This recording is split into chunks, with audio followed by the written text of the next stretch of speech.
Mia no be etigale le joy. Ya dak pene ma odo professeur be agbeta.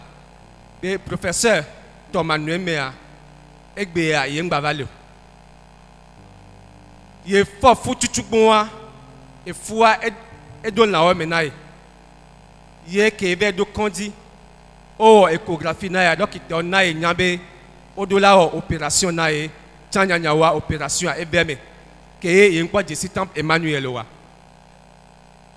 Il va se professeur ben Nicole radio dit ye il va faut gendo tomé et la be evegwa egbaba ye wa ye gba ikon di ona e nyabe nuke wo e san va ye a be egba o yeke vo be e yaya ye bagbe la tie mekwe ye be nyawo be ye puju va professeur gbo vendredi que ne va ye a que va professeur gbo professeur le bio ECB il va jamais toto premier vendredi ya yebe betez abe si la siwa yebe betez abe si amlimato abe le ici professeur le tona ebe ene joy a home nde pemule et là on est les filles ne do a home ene zan betez abe si ya mia dada le gbombe que do a home with 3 mesure ka que jo le professeur boa ye so betez abe si ya ye pour amener ma béni connaît be toi tu es do professeur ben sete fifi diene exam betez abesia auto autant que auto bene jose de ka zeleka nya dada le gbe betez abesia zanzan be ngodome ya tite kobe ya do home ne ya ipalo ne ya trova home ne ya kaka il avait nya ko docteur gbe opération pour il va suivre pour bene nya o ale opération be ngodome be ye magba na gbagbo ba ni gbadi o wa enu an to pe gele nti zereka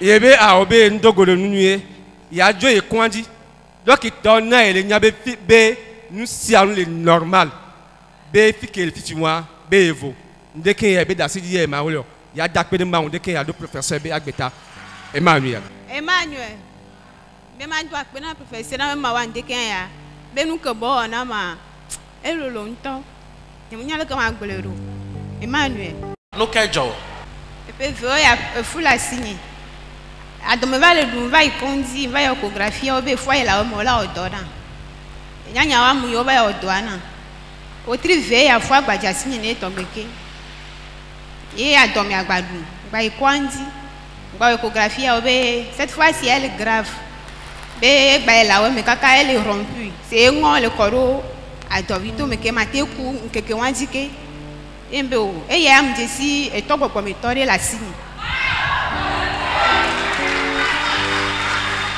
Oui. Vendredi, premier vendredi, les filles ont mis ma zame et toto. Et mi a mis ma noix pour mon cuir mounou. Mon coron signe nuere. Et dimanche, mais un baba tony à boire, mon son n'y a pas donné. Et bien, bêtise à la signe, et ma m'a zébé problème le fou. Que mon joli fille, quand c'est là que ben vers bêtise à nous pouvez que quoi. Nous cobola au donna, nous au donna moi. Quand on a nous fouillé là, on m'a dit. Voilà des noms, oui. Que va zasia nous que quoi matite de ko ko ma le godemi no anto egele do ko sinu make ape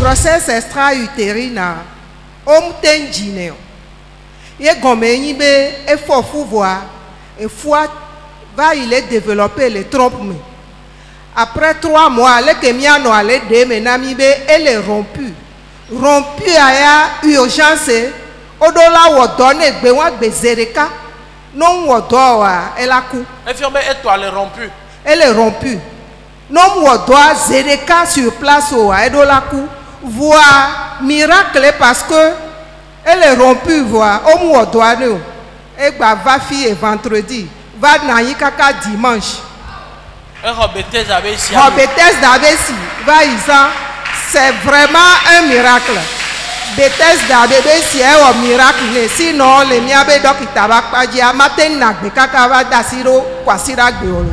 Emmanuel, la sœur est remplie d'une joie immense et est reconnaissante au Dieu du professeur Sénat numéro 1, El Gibor, pour sa grandeur et la délivrance qu'il lui a accordée. Il y a de cela 2 ans, elle est tombée enceinte. À cause d'un mot de vente, elle est allée à l'hôpital pour se faire analyser. À sa grande peine, les docteurs lui ont fait savoir que sa grossesse était extra-utérine et qu'elle se développait dans les trompes. Qu'elle devait subir d'urgence une opération, sinon elle allait mourir. Elle a subi cette opération et on a enlevé l'œuf qui était dans la trompe. Ça, c'était au moment où elle ne connaissait pas encore le professeur Sénat numéro 1. Il y a de cela 2 mois, elle est encore tombée enceinte.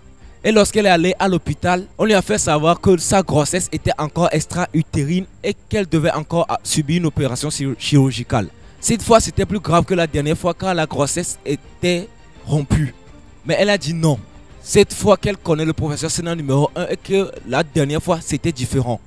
Lorsqu'elle est venue voir le professeur Sénat numéro 1, le professeur lui a juste dit d'aller utiliser l'eau de Bethesda. Qu'il n'avait pas besoin de faire quelque chose pour lui, mais qu'elle avait juste besoin d'utiliser l'eau de Bethesda. Lorsque la sœur a utilisé cette eau miraculeuse le samedi, le dimanche suivant, elle a remarqué que l'œuf qui était dans la trompe est tombé de lui-même automatiquement. Aujourd'hui, son utérus est complètement restauré et elle viendra grâce au Dieu du professeur Sénat, car c'est un Dieu miraculeux. Emmanuel. Donc, il t'a dit que les graves. Les graves, échographie en touchant. Oh, l'échographie avant. Oui, il y a que nous avons votre icondia. Votre icondia vendredi passé. Tout est normal. There is power in the blood to heal and deliver and cleanse all iniquities. The blood of Jesus. There is power in the blood to break the chains of bondage and set the captives free.